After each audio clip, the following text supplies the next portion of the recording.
The Ottawa Redblacks are 3.5-point underdogs when they visit the Edmonton Elks on Sunday.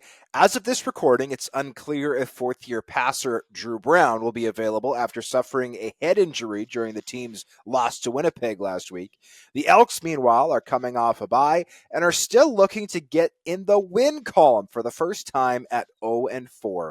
JC McLeod-Bethel-Thompson considers the team's slow start a test from the ancestors of football.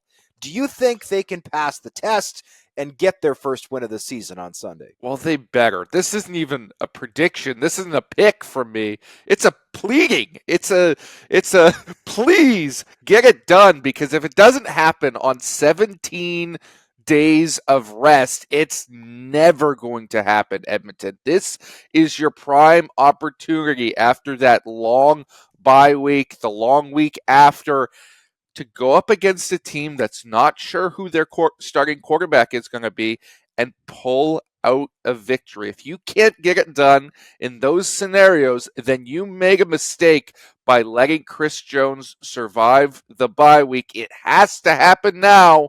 I think they're going to get it done.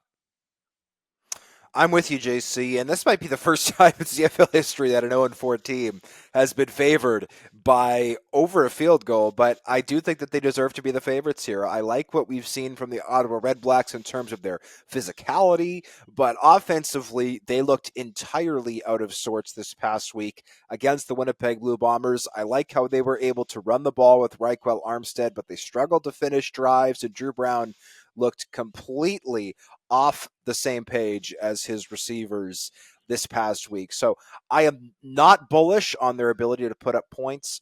I am taking the Edmonton Elks to get off the schneid, get their first win of the season, and I think they could do it by more than a touchdown here. I mean, McLeod-Bethel-Thompson and his offense certainly have had no issues putting up points this year. That's not been the problem. The point is keeping their opponents below 25 points. I think they're going to be able to do it here, but of course, it remains unclear who will start at quarterback. Hopefully we'll know that closer to game time.